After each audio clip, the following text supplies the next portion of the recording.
Hello, everyone. I'm so happy to have you guys here. We're going to be talking about something that is definitely very relevant to what's happening in the world today. We're looking at minds and machines, and we're calling it Clock It Team Mental Health in the Digital Age. Now, this is going to be for several groups of people. It's going to be for you if you work in technology, it's going to be for you if you work with people, children, adolescence.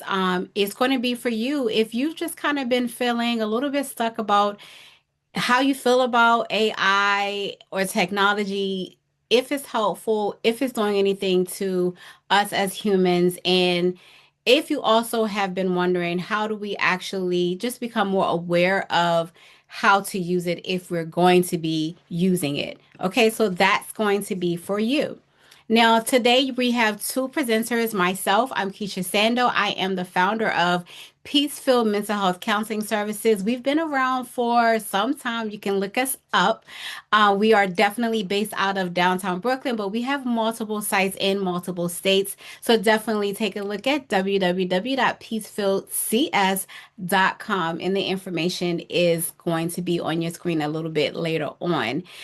Today, we also have Paige Sledge, who is one of our wonderful interns at Peaceful Mental Health Counseling Services, and she's going to be talking to us today about a group that she will be doing in a couple of weeks called Bloom Squad. So you want to basically make sure you stay tuned for that. It's going to be, especially if you have a teenager or if you work with teenagers in some capacity or another, you definitely want to stay tuned for that.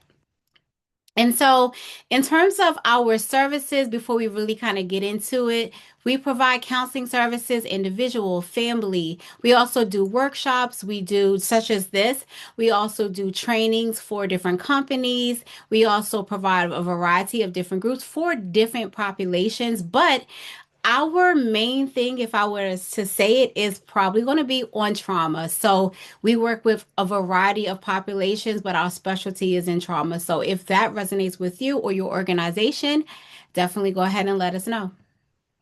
All right. So as we're looking into mental health and we're looking into tech, let's look at some statistics for just a couple of minutes. So we have 397 billion, right?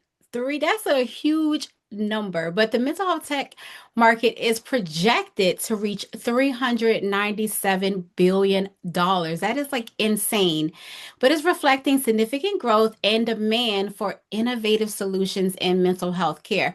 This may not come as a surprise to you, especially if you are in the mental health industry, because I'm sure you guys know of a lot of major companies that are out there that we would say are tech companies that are integrating themselves into the mental health industry, as well as just agencies that serve people in a mental health capacity that are starting to understand, how can we begin to actually maximize the technology to help us to meet our bottom line in terms of what it is that we're trying to get across for our clients? Okay. All right. So there's a lot of people that are asking questions about this whole mental health and tech thing. Like I mentioned earlier, there's employers, people that work for companies like foster care companies, social service agencies, even just general employers, major companies that we know about. Even they are looking at mental health because it's not just what can they do in general in terms of mental health for themselves, but how can they better serve their employees? How can they better serve their staff? How can they help them to work through conflict management and stress? Because at the end of the day, we know that if your staff and your employees are being able to really take care of themselves, implement self-care, feel confident about themselves, that is at the end of the day going to impact the work that is coming forth in your company, right? So that's what the employers, but then we also know that children's parents are asking these questions because we want to know, is it safe for our kids? We also are looking at so many other challenges. So we're going to be taking a look at some of the statistics today, okay? So we have a top questions. As technology continues to evolve, critical questions arise regarding its impact on mental health. So the key concerns include the safety of AI in therapeutic settings. Like I said, if you're in a mental health field, that is probably what you're thinking about. There's a lot of therapists, even that I know as a therapist, that are not even trying to touch AI at all, don't understand it, don't want to have anything to do with it. But we're going to go into a little bit about that. Okay. So we are also, of course, know that people are also concerned, as they should be, of potential harm that could be caused to the people that are using it, especially as it pertains to social media. And so we know that there needs to be some type of safety measures, protective measures, privacy rules around all of this. And honestly, a lot of that is already in place and more is to come. So, like I said, we have new social media laws. So, recent legislation aims to enhance safety and awareness on social media platforms. Even New York mandates warning on harmful content. So, if you haven't heard about that, there are a lot of new rules that are out here, a lot of new laws that are coming out because people are starting to see and industries are starting to see the negative impact that technology, specifically in this case, social media, is having on the mental health of the users. Even Virginia enforces a 1 hour daily limit for users under 16, and Minnesota requires the 988 hotline for mental health support. Now, in terms of new laws in AI, now we know AI is a big thing, and yes, there are all laws in AI or around AI, but we know that AI, while it's still really not new, from my own research, it sounds like it's been around for some time, maybe even around like the 60s or so.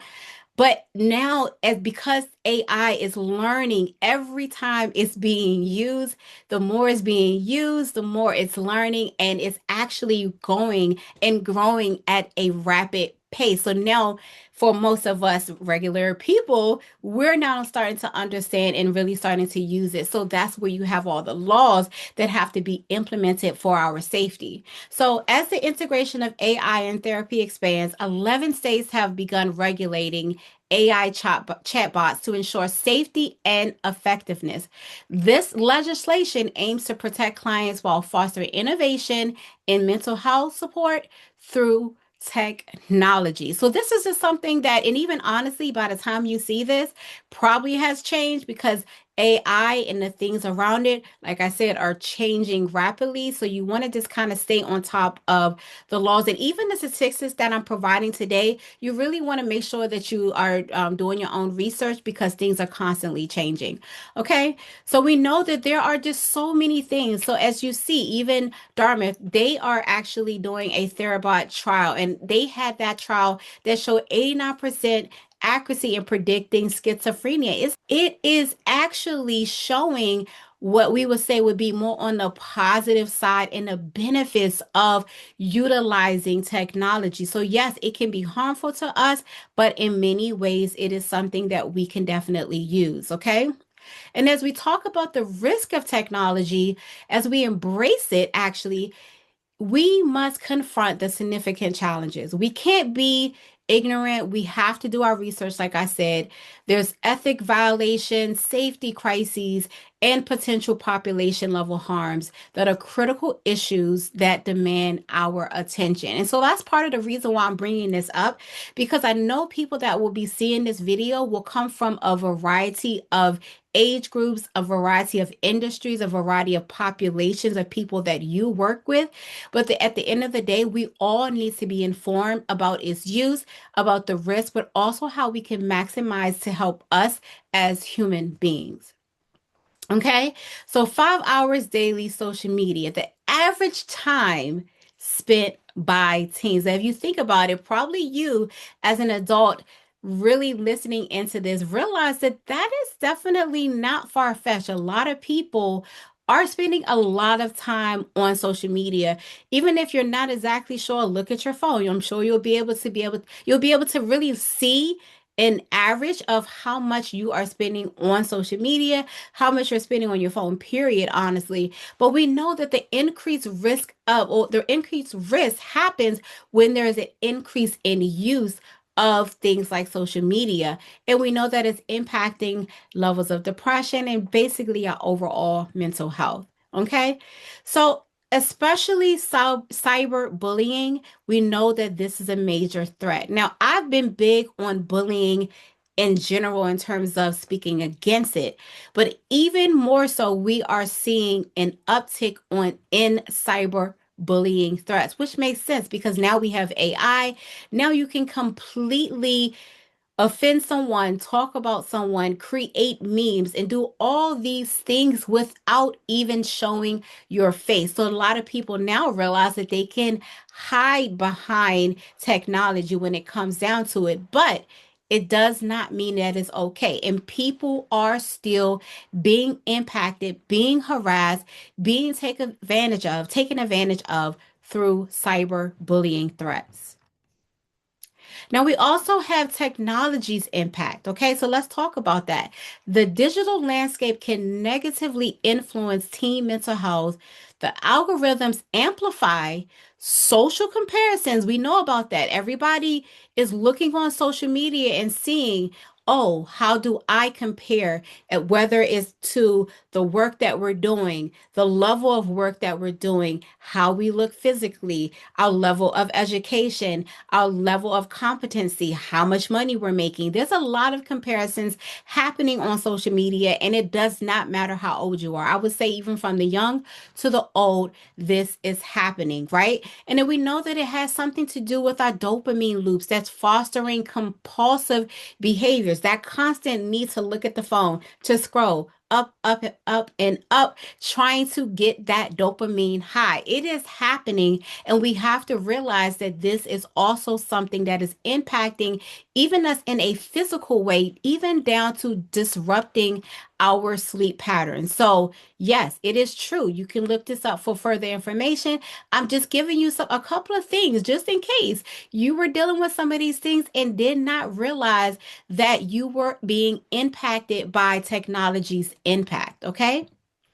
Now, as we're looking at the increase in teen depression since 2010, the rate of teen depression has doubled, highlighting the urgent need for effective mental health support and intervention strategies. Let's say that again. Since 2019, and now we are, I mean, 2010, we are so many years ahead of that time. So only imagine what it is right now. Okay. A lot of teens are being impacted, and this is where we come in. We do work with a lot of teens at Peacefield, and so just stay tuned and we'll talk about a little bit about what we're doing to help with this. But if you notice certain signs, you can look at recognizing the signs in your teens as they're struggling for mental health, which is could be through withdrawal, sleep patterns, their mood shifting after they've been on social media. And these are all signs that can indicate that there might be some level of emotional distress, and that you might want to make sure that they are speaking to a professional about their struggles in mental health. A lot of things are happening. A lot of teens keep a lot of things inside. There's a constant need for comparison. There's a constant need to fit in. There's a constant need to be at a certain level that honestly is probably very unrealistic, and a lot of people think that they're alone. So if you're noticing these signs, definitely take a look at what I'm looking at. I mean, what I'm talking about right now, and see if therapy or some type of mental health supportive services could be effective or beneficial for the teen in your life. Okay. But we also know that, like I said earlier, technology has a lot of negative impacts, but we also know that technology can be used for the good, even with our teenagers. So, ways that we even incorporate it is through our groups. We may even have games that are online as we're doing our groups. We may have journal prompts through technology as well. We may offer a variety of different groups virtually. And we know that it still helps because it's helping to cultivate the community, the support, helping them to build their self esteem, and really just looking at a lot of the struggles that they are going through. So we don't want to just completely throw away technology, but we want to figure out how we can identify the ways in which we can use technology for our benefits. And for this specific group that we're going to be talking about today, our teens. Okay.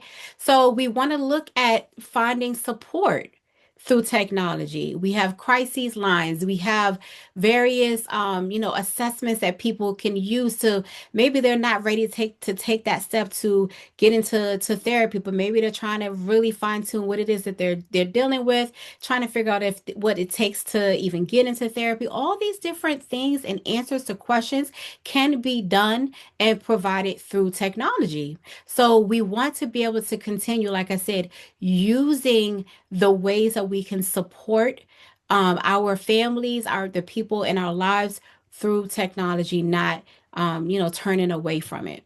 Okay. Now, navigating the intersection of technology and mental health involves proactive engagement. Again, this is part of the reason why I'm doing this today is because I need everybody that's listening to be proactive. Stop and think, what industry are you in? How are you utilizing technology? Is there a way that you can continue to utilize technology or maybe use it in a different way to help the human race, to help the people that are in your lives, be it at work or be it at home, friends, whomever, wherever? Figure out as a leader, am I utilizing technology to the best of my ability?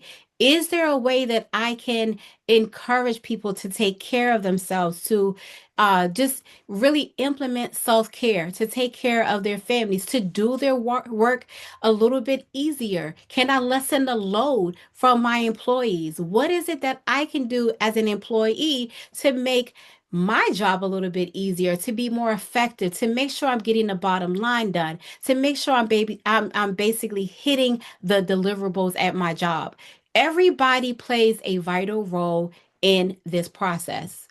Okay, so basically, the key takeaways here is that we are in a tech driven world. Mental health is profoundly affected. Awareness of this reality serves as a protective measure, empowering individuals to seek help.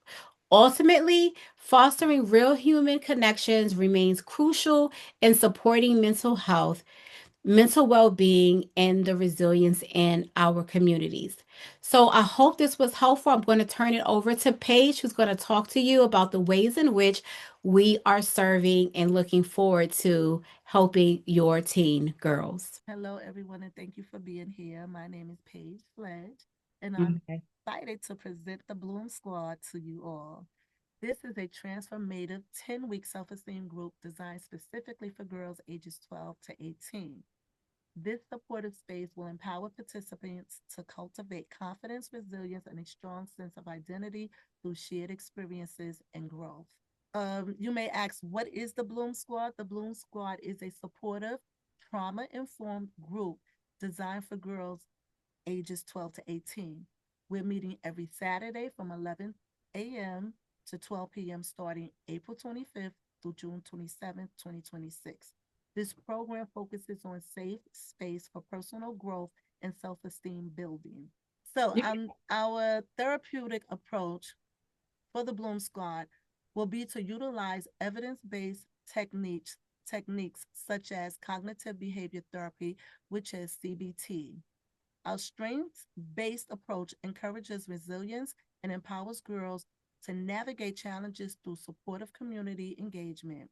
We teach the girls how to identify negative thoughts, recognize the emotions, and make better decisions. The 10-week journey. This journey spans from safety and trust in week 1 to the joyful celebration of growth in week 10. Each week is designed to build confidence, explore identity, and foster resilience among participants within a nurturing environment. This group will include strategies such as journaling, educational videos, discussions, and fun activities. What the girls will gain, the Bloom Squad, girls will develop essential coping skills and healthier self talk. The girls will build their self esteem, increase self awareness, and learn how to express their emotions in a healthy way.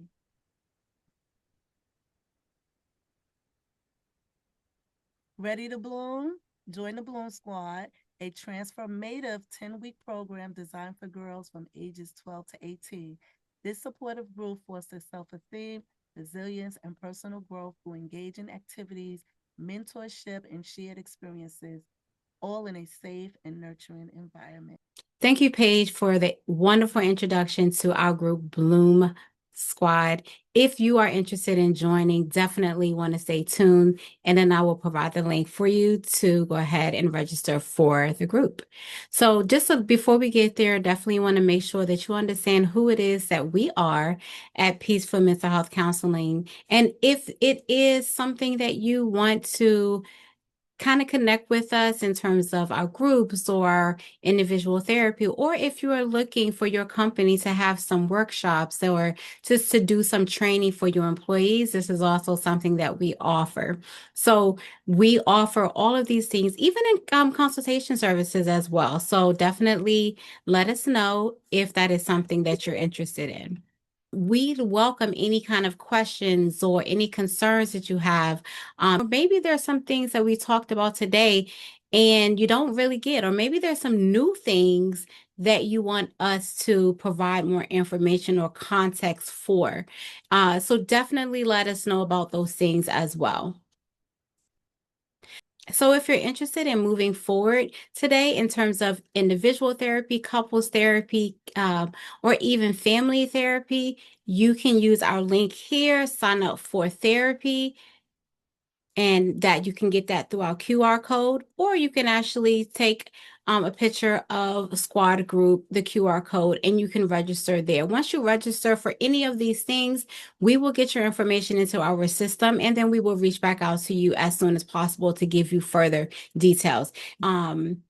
If you're interested in sending us additional information, if you want to reach out to us in terms of having us connect with you or your organization, you can actually send us an email there. If you want more information about our services in general, you can definitely take a look at our website, peacefulcs.com.